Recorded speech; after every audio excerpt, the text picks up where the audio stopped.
আমি তো হ্যাঁ কি করছিস গো? এই যে জামা কাপড়গুলো কাটছি। তুই কাটছিস? কি করবো? এই আমি কই করে বসেছিলাম। তা ও রান্না করছে, ও কোন দিকে করবে বলো তো? না কাজের মেয়ে আসে না বলে তোকে করাবে, তো কাজের মেয়ে এসেছিস।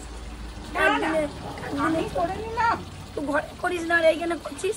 তা কি করবে? হ্যাঁ? রান্না করছে। না না না না, আমার বউটা একদম ভালো নয় বাবু। না, না, আচ্ছা আমি এমনটা বাবু অমনি বললে হবে?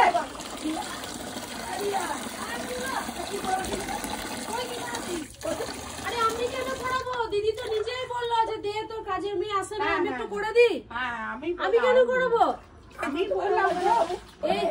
এই সব দোকানে তা আমি কি করবো? তো দিদি তো নিজেই বললো আমি ঘরে রান্না করছি, আমাকে দেখে কষ্ট হচ্ছে যে না বাবা রিয়ার কষ্ট হচ্ছে। উপরে ভালোবাসা দেখাস, হ্যাঁ উপরে ভালোবাসা দেখাস। ভালোবাসা আর কি? তুই দিদি নিজেই তো ভালোবাসিস না। আমাকে বললো। তুই ভালোবাসিস না, মেয়েকে দিয়ে কাজ করাচ্ছিস। না দিদি নিজেই বললো আমার আমাকে। বুকটা পেটে যাচ্ছে। হ্যাঁ ফেটে যাচ্ছে। তা দিদি তো আর আমি করলে তোমার ফেটে যায় না? আমি যে তোমার সারাদিন এত কাজ করে দিচ্ছি তাই বলে বউ হ্যাঁ তো ঘরের বউ হলেই বা ঘরের দিদি বউ আমার কাজ কষ্ট দেখেই না তো আমাকে এটা করে ঘরের দিচ্ছে। বউরা কাজ করে, হ্যাঁ কাজ করে। মেয়েকে কাজ করাবি? কত কষ্ট বল দিকে। দিদি ছেড়ে দাও ছেড়ে দাও দিদি ছেড়ে দাও। আমি করি না, অমনি না, করি না, না, অমনি ছেড়ে করি না, দাও, করি না, না, না, ছেড়ে দাও, এই মায়ের কথা আমার শুনি কষ্ট না, হচ্ছে, মায়ের কথা ছেড়ে দাও, শুনি না, মায়ের না, কথা ছেড়ে শুনি দাও বাবা, না। দরকার নাই, অমনি ছেড়ে দাও, তুমি অনেক কাজ করেছো। না, না, না, দরকার নাই, না, দরকার নাই, ছেড়ে না, দাও, ছেড়ে দাও, আচ্ছা, না। আচ্ছা। না, মা মায়ের কষ্ট বলুক, হচ্ছে, মা মা বলছে আমার মা বুক বলুক। ফেটে যাচ্ছে। না, না, দরকার নাই, ছেড়ে না, দাও, সে ছেড়ে দাও, তোকেও ছেড়ে দাও, তো ছেড়ে দাও। করতে হবে, তুইও না, তো ছেড়ে মায়ের দাও, মেয়ে ছেড়ে দাও, নাকি রে ছেড়ে দাও, বাবা? ছেড়ে দাও, এই বাবা ছেড়ে দাও। ছাড়।